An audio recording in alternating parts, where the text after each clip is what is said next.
Good morning or good afternoon, everyone, depending on where you're joining us from, and welcome to today's webinar. My name is Sam Moulton from the Business Review, and I'll be your host. It's our pleasure to have Donaldson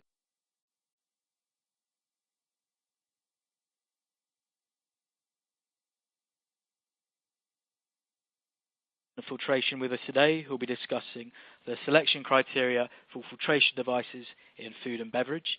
Today's guest speakers are Dr. Peter Schwartz, R&D Manager, Process Filtration, and Stefan Löbert, Business Development Manager, Process Filtration. I'd like to welcome you to our webinar platform On24. You'll notice that the webinar is browser-based, so if you disconnect for any reason, just click on the link you receive via email to rejoin the session. In order to ask questions, you can send these in via the questions widget, so just type them into the box at the top left-hand corner of your screen and then click submit. We'll try and allocate around 10 or 15 minutes at the end of the presentation to address any questions or thoughts that you may have. You click on the red survey widget. There's a few questions in there for you to answer. You can do this during or immediately after the webinar. If you click on the green resource list, you'll find some PDFs in there from our speakers to view or download. If you need help at any point, click on the yellow help widget or send me in a question. You can move and resize and maximize any of the windows and boxes in front of you in order to get a better view of the slides. But now, without further ado, please allow me to welcome Stefan. Thanks, Sam, and thanks to all of you for tuning in to this webinar this afternoon, morning or evening. We really appreciate the time that you take to participate in our seminar, in our webinar today. I'm Stefan Löbert. I'm a Business Development Manager for Process Filtration, and I'm looking after coordination of the technical and commercial aspects of our process filtration business. I work out of Hahn, close to Düsseldorf in Germany. And with me today, we have Dr. Peter Schwartz. Good afternoon, everybody. My name is Peter Schwartz, and I'm in charge of the technical department for our process filtration division. Thank you, Peter. We will talk about how to select the appropriate filtration devices in applications in food and beverage today. In the first step, we would like to familiarize you with a classification of what most of you use as filtration devices in your production applications. Then we will focus on the criteria after which you can make the selections. The selection goes in line with a series of required documents describing performance, food contact compatibility, and other product or product-driven credentials, if you will, which are based on legal regulatory. Finally, we'll familiarize you with the aspects of how filter design will impact cost of ownership in your business. Before we get into the criteria of filter selection, upfront a quick view on what a mechanical filter does in the process. Filtration is the mechanical or physical operation used for the separation of solids from fluids. Those fluids can be either liquids, air, and or gases, or steam, and it does it by interposing a medium through which only the fluid can pass. Now, I am fully aware that there is different ways and different mechanisms that cause filtration, but they are different in dependence on the fluid that you are filtering. But most commonly, the mechanisms used in filtration are sieving, diffusion, and interception.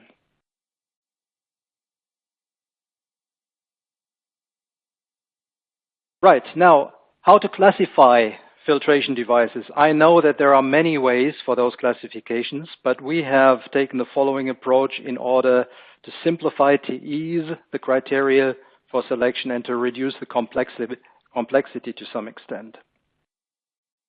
The most obvious differentiation is according to what kind of fluid the filter is working in. For food and beverage applications, we primarily filter air and gases, steam, and liquids. This classification, as you see right here, will remain the guideline or the golden thread, if you will, throughout the course of this presentation.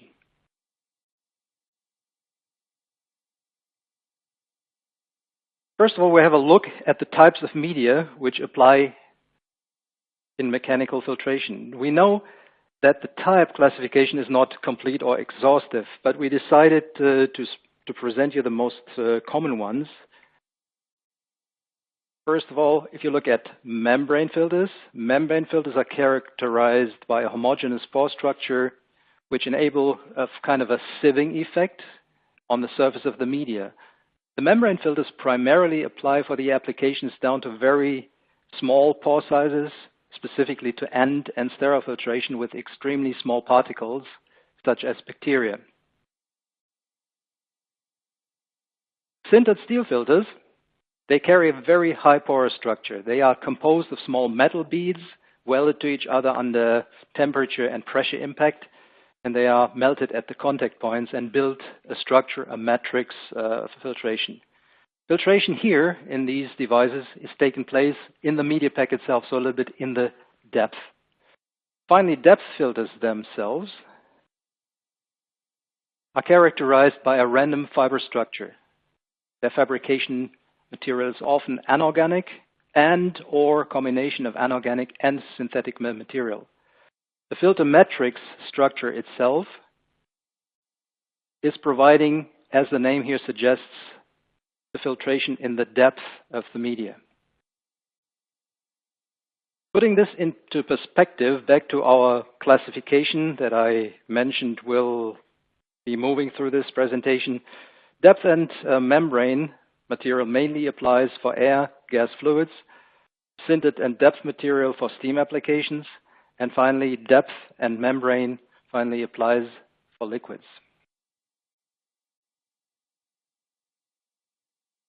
Well, this leads us to the filter design. It's a question of how to put the media finally into its configuration itself, into its shape, if you will. This is another classification criteria. Primarily, we differentiate between wrapped and spun-bound media, or also known as melt-blown filters, denoted as such, the sintered filters, and into plated design. Well, once again, relating this to the underlying classification, you will find air and gas applications mainly served with wrap and pleated filter designs, while steam filtration is served through sintered steel and pleated steel filters, pleated steel as a material, and finally liquids are cleaned by filters which are based on either spun-bound, melt-blown, or pleated configuration design. Now, if you bear this classification in mind, we will now move on how the filter type and design will impact filter performance, operation safety, and cost of ownership aspects.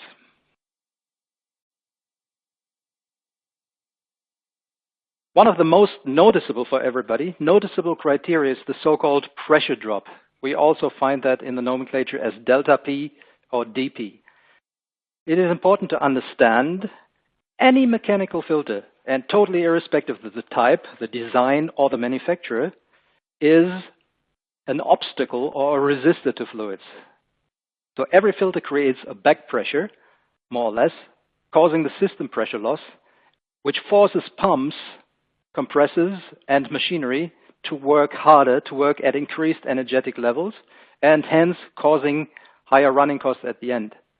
So keeping the pressure drop as low as possible is the primary objective in order to reduce cost of ownership, running cost. And this pertains to any mechanical filtration device. So for new installations, it is recommended to remain within 0.1 to 0.3 bar, which translates into 1.5 to 4.5 psi, talking in imperial values. While design pressure drop is supposed to remain as long as possible, there is an interdependency between the pressure drop on one end and the cost of the equipment. At given delta P requirements, filtration devices with lower delta P enable the user to select smaller equipment and hence lower the investment. As a general takeaway, you can keep in mind that pleated filter designs generally provide lower pressure drops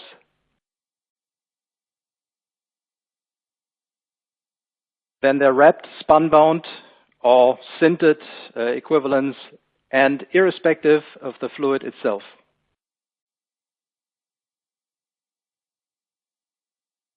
This will lead us to the next criterion, actually the next adjacent criterion, the filtration surface. Enlarging the filtration surface will increase the so-called dirt holding capacity. In other words, the amount or the mass of particles which a filter is able to retain during its total lifetime, and of course within its permissible pressure drop rise or pressure drop range. A large filtration surface also allows for higher throughput or flow rates. Flow rates and pressure drop are generally a trade-off. At given pressure drop requirements, one can either reduce the size of the equipment, or at a given flow rate, the user will experience less pressure drop and lower running costs of the equipment.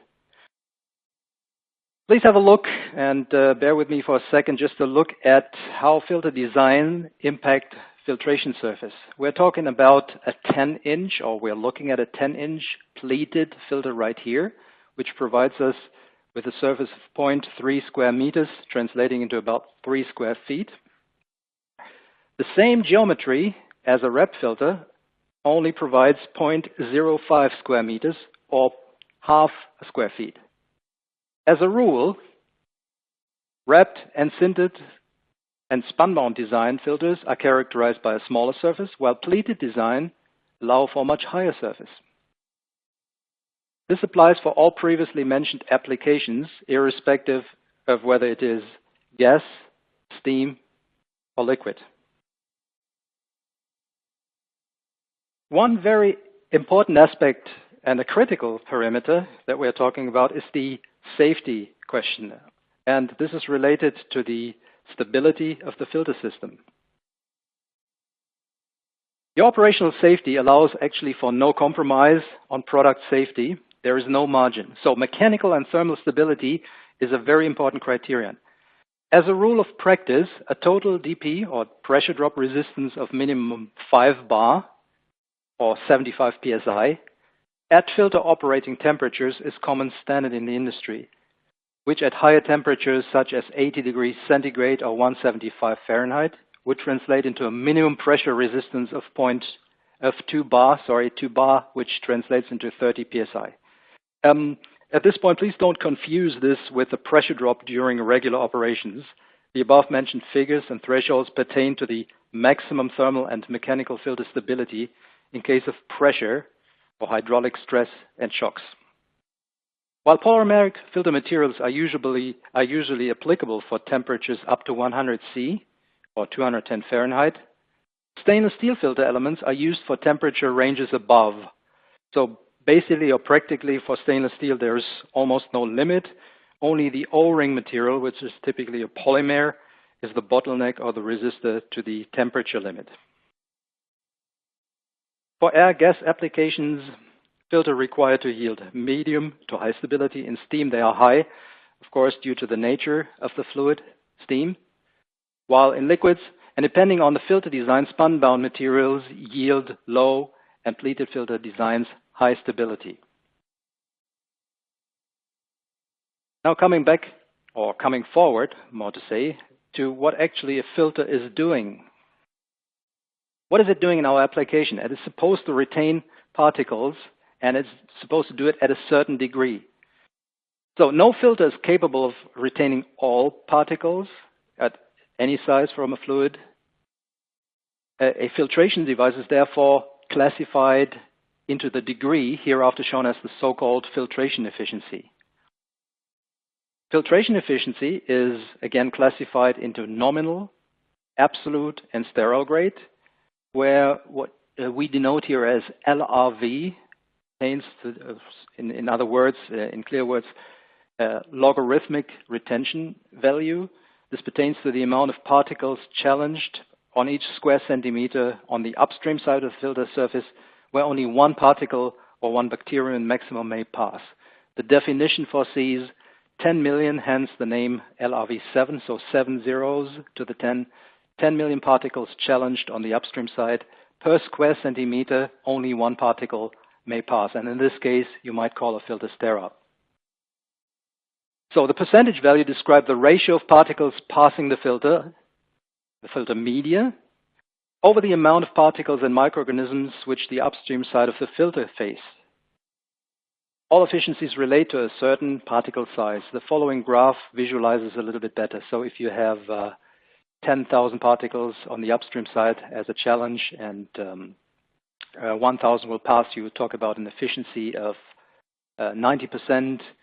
So if you only have 100 passing, that's 99%, and so forth. So you can extend this graph here and go down to a point where you have a challenge of 10 million and you have 1 particle pass per square centimeter. Then you talk about sterile filtration.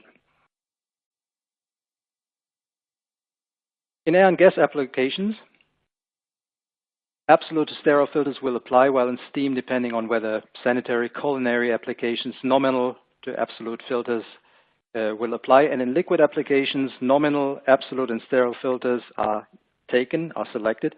And this depends a little bit on the filtration task. So in liquid, often these filtrations are applied in a staggered or in a staged manner after another. Now, this leads us to the one of the most important questions: how do all these criteria relate to each other? And there's one rule that applies. So the higher the efficiency, the higher the differential pressure. Unfortunately, by providing a tighter mesh or a tighter structure matrix of filtration, you will diminish the space for the air to pass through. And so this creates a higher pressure drop per se. On the other hand, the smaller the filter surface, the higher the differential pressure. Now, if you state that as the inverse, then you could say the higher the filtration surface, the lower the delta P. So again, we're talking about a trade-off here. A high efficiency, like if you need a sterile filtration grade, produces as per se a high pressure drop. A low pressure drop, if that is a requirement, you need to increase the surface needed, and hence you probably need a pleated design. Now there are more criteria to consider, and I will now pass on the word to my colleague, Dr. Peter Schwarz, who will walk you further through the details. Peter? Yeah, good afternoon, everybody, and welcome to the second part of our lecture. And in this second part, I want to discuss some other important criteria, or I want to start with the other important criteria. So the other important criteria are crucial for some of your applications, but they are applicable for specific types or specific filter designs only. For instance, dewetting, that is a characteristic which is only important when it comes to sterile or air and gas filters. Okay, let me start with integrity testing. Integrity testing is only important when it comes to sterile grade filter elements. But unfortunately, the technology to integrity test depth filters and membranes is not actually the same. So when it comes to sterile grade depth filters, we usually go for a so-called DHS test that's shown here on the slide. DHS stands for a diethylhexylsilicate test, or the formerly called DOP, dispersed oil particulate test. An instrument to perform such a test with liquid filters or liquid depth filters and air depth filters is shown here to the right. That's a so-called filter test center capable to run such an integrity test. When it comes to membrane filters, we actually apply several different technologies. For instance, when it comes to hydrophobic air membrane filters, then we usually go for a so-called water intrusion test. And when it comes to liquid membrane filters with a hydrophobic membrane material, then we usually apply a bubble point or a diffusional flow test. That's actually summarized on the bottom of this page. So for air and gas filters, when it is the depth filter, then we go for the DHS test. When it is a membrane filter, a water intrusion test. And when it comes to pleated filter elements, then we usually go for bubble point or diffusional flow tests. The next point is the sterilization, steam sterilization, or as a criterion, the number of steam sterilization cycles. And as a rule of the thumb, the more sterilization cycles a filter element actually can stand, the longer the filter service life and the lower your replacement costs. As an industry standard, we usually recognize a minimum number of 100 steam sterilization cycles for air and gas filters, typically run at temperatures between 121 and 141 degrees Celsius. For pleated liquid filters, for instance, or for membrane filters used in liquid applications, we also recognize 100 steam cycles as an industry standard, but usually the steam sterilization for these types of filters is run at a temperature that's lower temperature, actually at 125 degrees Celsius. When it comes to spun-bonded filter elements used in liquid applications, the situation is a little bit different. Typically, for those spun-bonded filter elements, steam sterilization is not recommended, and the max of sterilization cycles such a filter element can actually bear is in the range of 20.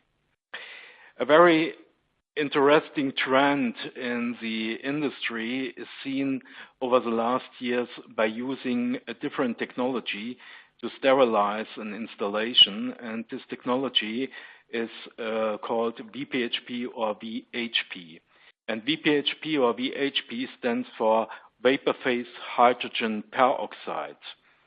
And such a system to use this VPHP technology is shown here on this slide. So the entire installation, including the filter housings and the filter elements, is flooded with hot air, usually at a temperature of 130 degrees Celsius. And this hot air stream is spiked with hydrogen peroxide up to a concentration level of 5,000 ppm. The big advantage of this technology is actually based on the energy consumption and consequently in the energy costs. But please watch out a little bit. The filter elements and the filter housings need to be resistant towards the highly oxidizing conditions inside such an installation. Okay, Sam, I think we are going to the first poll. Sam? Thank you very much. So yeah, it's the first of two poll questions we'll be running in today's session. Please select the answer that's relevant to you. To do that, just click on the circle next to the answer, then click Submit to send that in to us. And the question this time is, do you implement VPHP sterilization technology in your processes? And the answers are A, I have implemented VPHP in my processes. B, I plan implementation of VPHP in the near future. Or C, I require further information and technical details on filtration in VPHP. So Peter, if you could just talk around this question for a couple of sentences in order to give people a little longer time voting. Okay. Okay, so as already mentioned, VPHP gives you a big advantage regarding the energy consumption and the energy savings or the savings in energy costs. Also, VPHP sterilization technologies gives you some advantage in the fastness of this specific sterilization methods. And it's also easier, much easier to heat up air in comparison to water, for instance. So this technology is much faster and it gives you a much shorter sterilization time as for steam. So the cost of ownership is much lower compared to a steam sterilization, for instance. Okay, thank you very much. I think we have enough time for everyone to vote, so I'll move us over to the results. And big majority there for I require further information with 92.7%. Okay. So if you could just comment on this before carrying on with the rest of the presentation. Okay, so I assume some of our customers are not joining this webinar today. Okay, but nice to see the result. I just want to come to the next criterion, and that is the dewetting.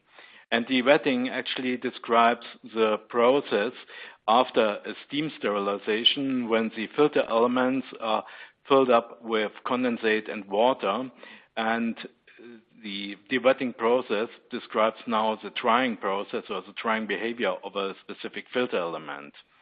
And as you can see from the chart or from the diagram implemented here, the dotted line on top, this is a wrapped air filter element. And as you can see from the chart, there is a big increase in the differential pressure over the first 30 seconds. And then over the next 5 minutes, that element goes back to normal. The both dashed lines below that are pleated filter elements, and you can see there are very big differences in the dewetting behavior between the different types and the different brands of filter elements. So, as a rule of the thumb, the faster the dewetting process of an air filter element, the quicker your system is online again and can be reused. To summarize this, for wrapped air filters, the dewetting process is comparably slow. And for pleated, the air filters, it is between medium and very fast. The next point is something that is applicable for all filter types, but especially for steam filters. And the criterion I want to discuss here is the so-called dirt holding capacity, abbreviated DHC. And as a rule of the thumb, the higher the DHC, the longer your filter service life, and the longer your filter service life, the lower your replacement costs. And a good comparison of two filter types or filter designs is shown here in the diagram. It shows the dirt holding capacity of a sintered steel filter element versus the dirt holding capacity of a pleated depth filter. And as you can see from the chart, the sintered steel filter already reaches a critical level after, let's say, 3,500 milligrams of dust collected, and the pleated depth filter is just in the range of 200 millibars after almost 10,000 milligrams. So the dirt holding capacity means the capability of a filter element to retain contaminations up till the point when the critical delta P level is reached is much higher for the pleated depth filter compared to the sintered steel filter. As a rule of the thumb, whenever it comes to filter element designs with a comparably small filter surface, and that's the case with wrapped filter elements, sintered steel steam filter elements, or spun-bonded filter elements for liquids, the dirt holding capacity is comparably low. When it comes to pleated designs, then it is something between medium and very high. Okay, so after all these different criteria and the different points to think of next time you're going to purchase a filter element, let's come to the next point, and that is a very important point actually. It is the required documentation. And for the all filter types, so for liquid filters, gas filters, or steam filters, no matter what type or design it is, those documents listed in this table here are mandatory. Means for the territory of the European Union, an EC 1935-2004 certification is mandatory. And this document proves the food contact compliance of your product.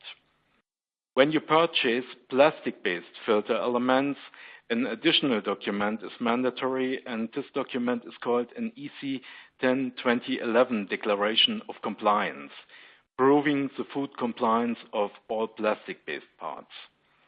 Also important is an additional document, a so-called EC 2023-2006 certification, which proves that the production and the quality system of your filter supplier works in a food GMP compliant way.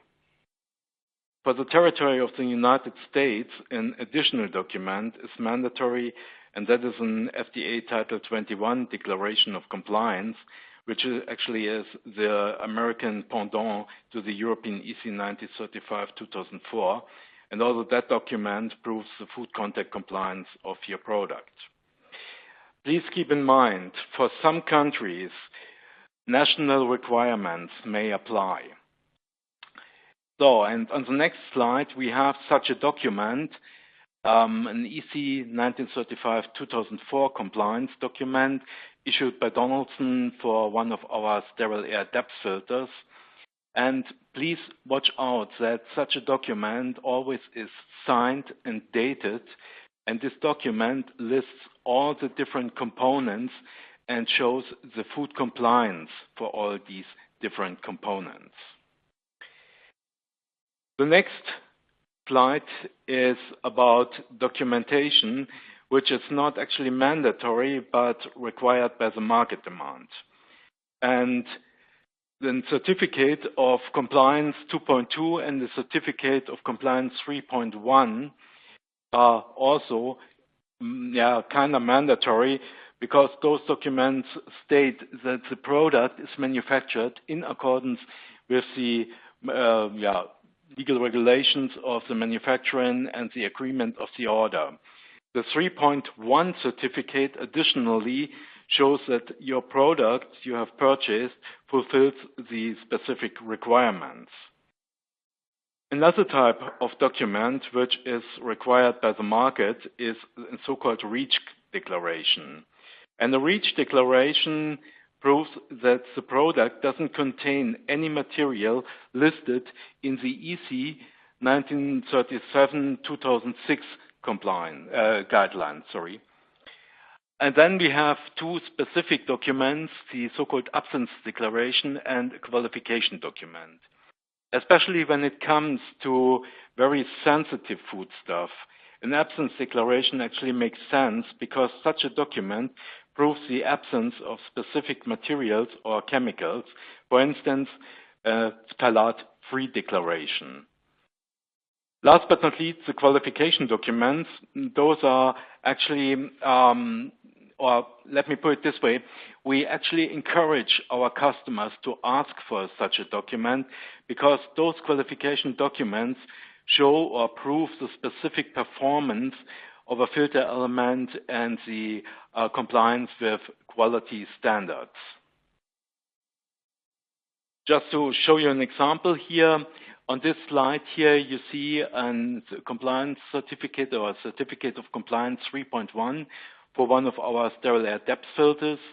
And please make sure that when you receive such a document, it contains the name, the part number, the order number, and the manufacturing number, and also some criterion or some test and the corresponding levels for this specific test criteria. Okay. Now to the end here, some logos or symbols you may encounter in the market when you purchase filtration devices. And the first one is the so-called FDA logo, which stands or states that this product is in accordance with the Code of Federal Regulation Title 21. The next symbol typically used in Europe is the European counterpart. It's the symbol with the fork and the glass. And this symbol proves that this product was designed and manufactured in accordance with the Regulation 1935-2004. The symbol in the middle, that 3A symbol, stands for the compliance with the hygienic standards of the America-based 3A organization. Then we have a symbol which is usually used to prove the accordance with the DIN in ISO 9001. And last but not least, the CA sign on the bottom, typically seen on boxes for filter housings, proves that this housing was manufactured in accordance with the specifications of the Pressure Equipment Directive 9723 EC. Okay, after all those paper stuff and paperwork, some part about the techniques or the ways to lower your investment and your running costs. And for this specific chapter, we have picked two examples, one from a steam application and one from a liquid application. And we have picked here two means: optimized sizing and filter element regeneration, to help you to lower investment and replacement costs and also to save space. Please keep in mind, the person to contact and to learn more about these saving of running our investment costs is your local engineering consultant. Okay, so the first example is a pretty good one, actually. It is about a steam installation where the steam got filtered down to 1 micron. So we talk about culinary steam, a steam flow of 880 kilograms, and an initial delta P of 100 millibars. Well, to satisfy the customer, we can actually go for Synthesteel elements, 8 pieces of 30-inch, and the outcome is such a big housing as it is shown here to the right. The weight of this housing is 135 kilograms, and the piping diameter is something in the range of a DN200. But we also can go for a smarter pick when it comes to the elements, and we go for a pleated depth filter element. And the solution with such a pleated depth filter element is shown to the left here. It is a very tiny, small housing with just one element 10-inch inside. The weight of that housing is something in the range of 15 kilograms, and the piping diameter is 3-inch. Well, a pretty good example, and you can actually imagine what is the cost difference between both solutions. The next example we're going to show you here is about the filter element regeneration. But that filter element to the left here is such a pleated depth filter typically used in that small, tiny housing after 1 year in use. And the differential pressure of this filter element was in the range of 2 bar when we received it here in Hahn. But after ultrasonication of about 2 hours, the same filter element was almost clean, and the differential pressure was lowered down to about 0.3 bar. So means by applying such a regeneration, we can reuse and reuse again and again these filter elements. The next example is about liquid filtration, and also here we picked 2 examples: smart element selection and the filter element regeneration, resulting in lower replacement costs, lower investments, and a longer filter service life. Also here, please keep in mind, the person to contact is your local engineering consultant.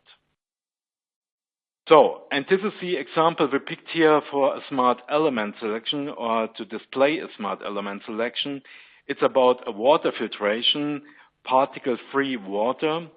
The housings used for these applications are housings with 8 30-inch elements inside. And for the red line, that actually represents the red line, we use this housing with spun-bonded filter elements, and the blue line with pleated depth filter elements. And despite a comparison of a difference of about 3,000 euros in the first fit cost, after 350 filtration days, that means after 1.5 years, we ended up with a cost advantage for the pleated depth filter solution of about 12,000 euros. So if you are interested in the exact data, we can actually provide you the exact filtration things. The last example I have here also is about filter element regeneration, and it shows completely blocked filter elements we received here in Hahn from a water plant. Both filter elements you see on to the right and to the left are membrane filters. Both filter elements in the center are pleated depth filters. And you see here the result of a chemical treatment. So the original condition of those filter elements is shown by those elements in the center. But after 60 minutes, after 120 minutes, and after 130 minutes of a chemical treatment, we were capable to clean and regenerate these filter elements completely. And so also those filter elements get reused again. So, and that leads us to our next poll. Sam? Sam? Thank you. So yeah, time for the second and final poll we'll be running before wrapping up the presentation. Exactly the same way to vote as before, so you just click on the circle next to the answer and then click submit. And the question this time is, how do you lower your cost of ownership in filtration? The answers are A, through lower investment, B, energy savings through lower pressure drop, or C, extend filter life. So again, if you could just talk around this question for a couple of sentences so we can get a few more votes in from people. Right. Thank you, Sam. So these are, if you will, trade-off decisions that the user is usually taking, that you are taking in your production processes. You have the possibilities to lower investment by reducing componentry and component filter device sizes by taking smaller elements, smaller housings. You can also focus on energy savings through lower pressure drop in terms of reducing your running cost if you take the same equipment in comparison with other devices. Or you can focus on extending the filter life, as you have seen, through different measures of regeneration, of, if you will, backwashing, or of watching out for a maximum amount of sterilization cycles. So these are bi- or tripolar options that you have, and it's always a trade-off between the investment and a question of the running cost that make up for the cost of ownership. Okay, thank you. So yeah, we've had enough votes in. I'll move us over to the results. And yeah, extend filter life is the most with 52, but votes for everything. So if you just comment on this before moving on to the last few slides before we go into the Q. So thank you very much. Apparently, for many of you, it is an important criteria to get the most out of your filter life and to capitalize and to profit from the options that we have on using the filter for a longer period of time. And with that measure, of course, you will be able to reduce your running cost and hence the total cost of ownership in your installations. So thank you, Sam, for providing us with the data here. Thanks to all of you who have voted. And thanks, Peter, for your detailed explanation and the further detailed background. I believe we have been able to provide you with an overview of the criteria which matter for the selection of filtration devices in your applications. And in order to summarize what we have seen or learned during the last 45 minutes, I would like to give you a quick summary of the major findings of today's webinar. So under all circumstances, product safety is the priority number one. So we must ensure safety of operation. We must ensure that all filtration devices fulfill the mechanical, the thermal, and the chemical stability requirements, and that the filtration performance is validated, and we have evidence on the efficiency and the flows, and that efficiency and flows finally align with your process needs to make it a safe device to use.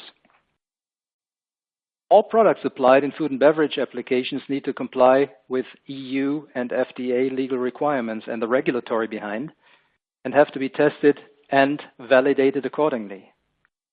Furthermore, the selection of filter devices needs to flexibly allow for application needs, and it needs to align with the new technology developments, like we've just heard, such as the VHP sterilization equipment.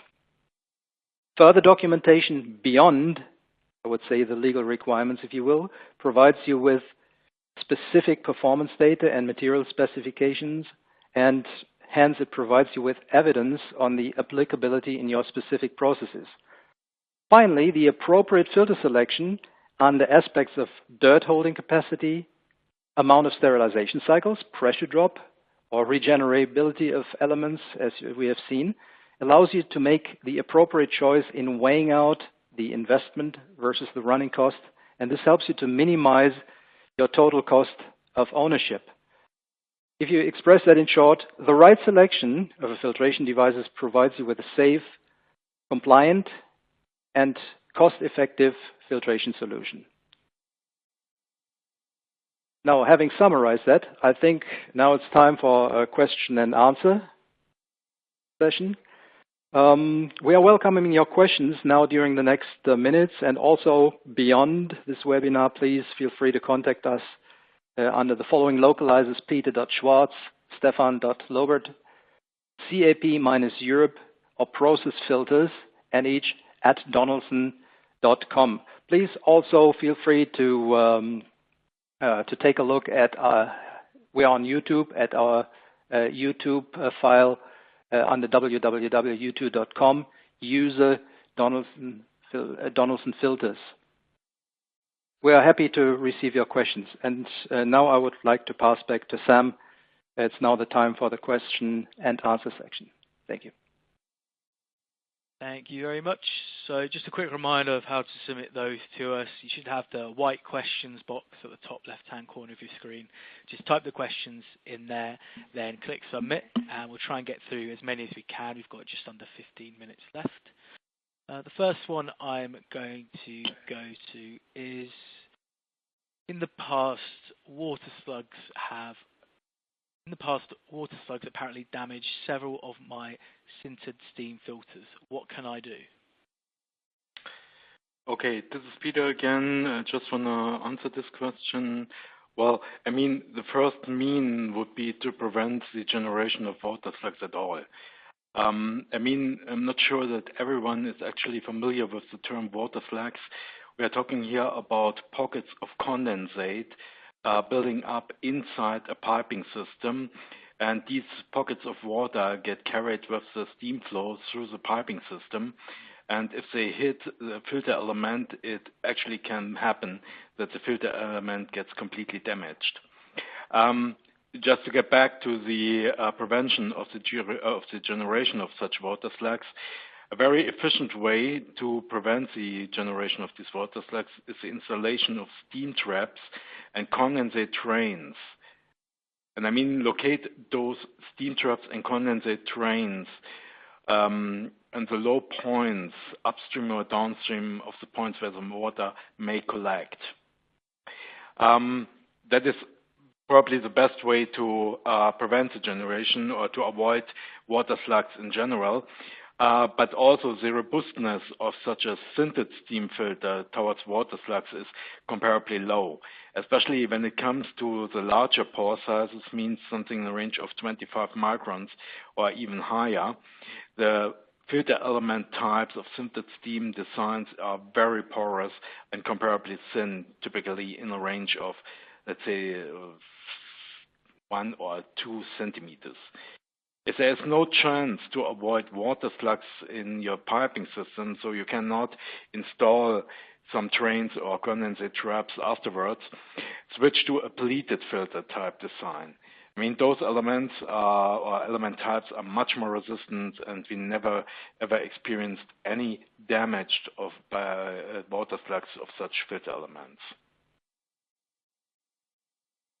Okay. Thank you very much. I'll move on to our next question, which is someone saying, if they have a question on steam sterilization, who can they ask? Okay. Okay. So.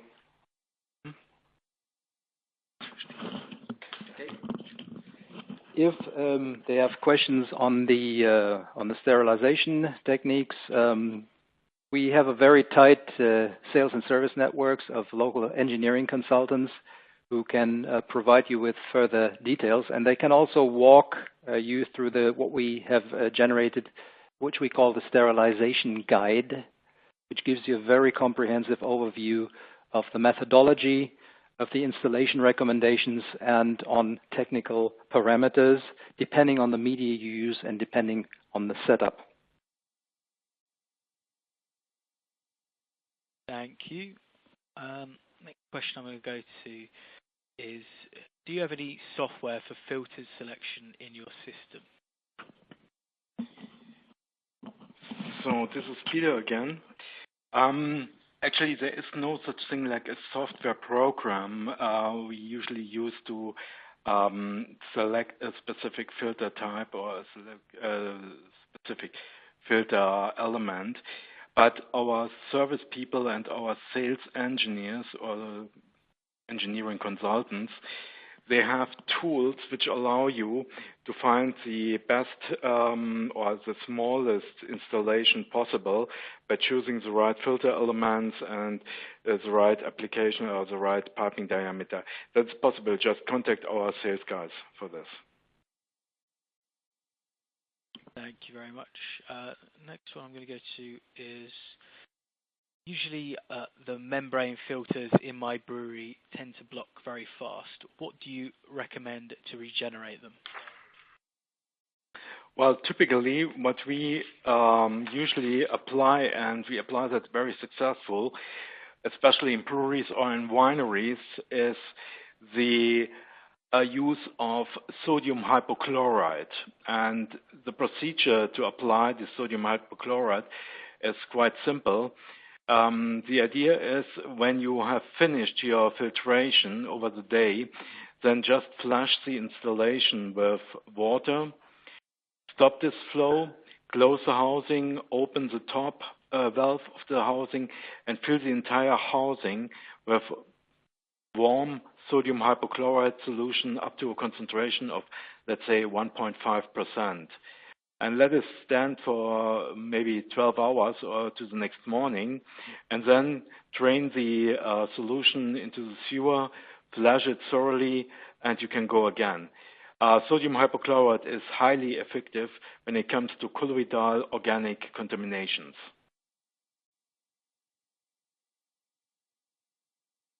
Thank you. Next question I've got is saying you mentioned the regeneration of liquid and steam filters. Is it possible to regenerate sterile air filters also?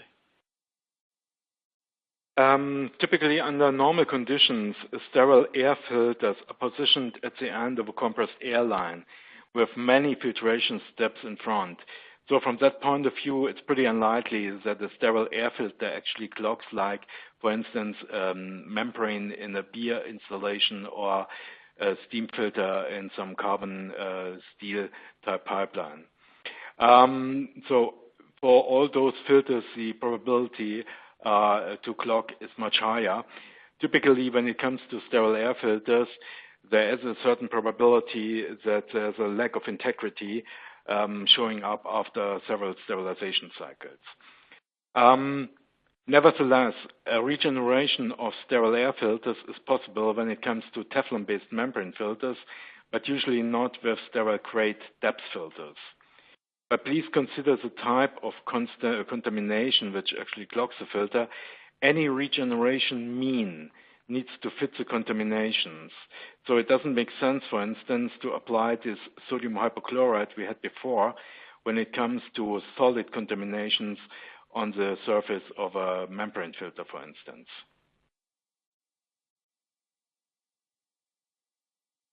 Thank you.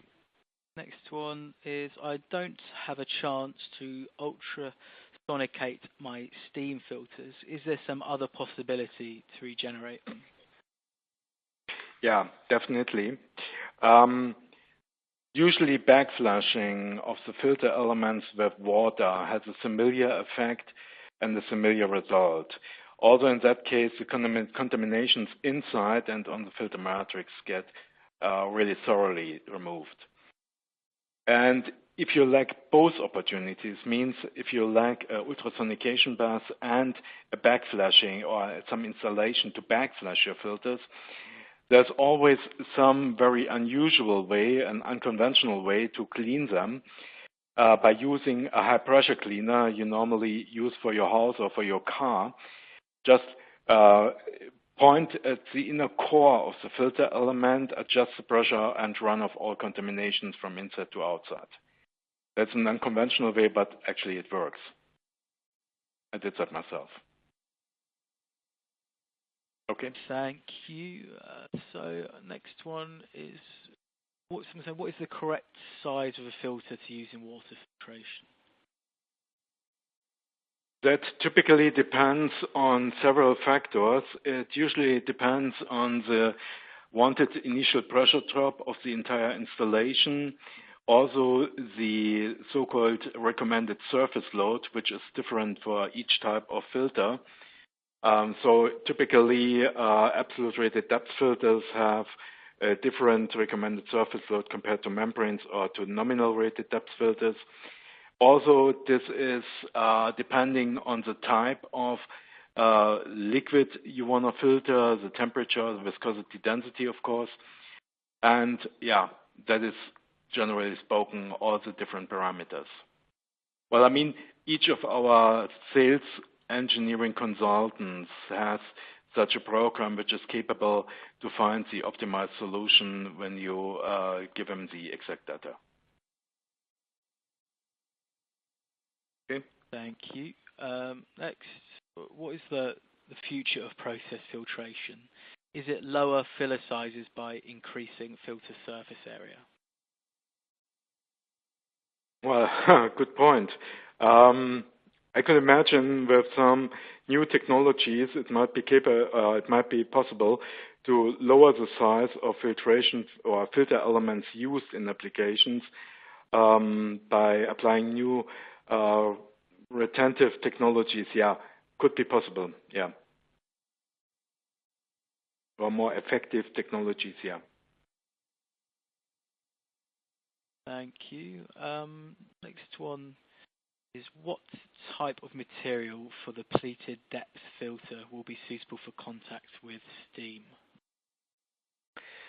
Well, typically for steam applications, your favorite material, of course, is stainless steel. Stainless steel, or you can actually acquire filter elements made of stainless steel depth filter matrices. So the fibers, sinter steel fibers, are melted with each other, and this gives you a highly robust filter matrix. So, as already mentioned, stainless steel fibers, that's a material of the choice here. Yeah, favorite material. Thank you. What are the advantages of air filtration instead of UV treatment for sterile air production? Well, frankly said, I heard about a UV treatment of air filtration just once. I have never ever seen such a system.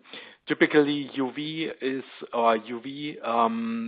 irradiation is recognized as a disinfection method. It is not officially recognized as a sterilization method.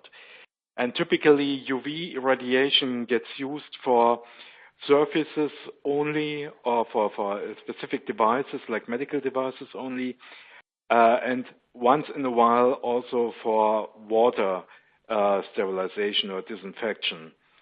The general problem with UV is that you might kill the microorganisms inside, but they still stay inside. But okay, little bit out-questioned here. I haven't seen any installation providing a UV sterilization for air and gas. Sorry. Okay, thank you. We'll do one more, then I'll start to wrap up. This question is, you showed a series of pleated filter cartridges that were chemically cleaned and regenerated. Can you give us details on the process? What chemicals, CIP or COP, etc.? Yeah, I mean, the picture you have seen on the screen was about a water plant or a water filling plant.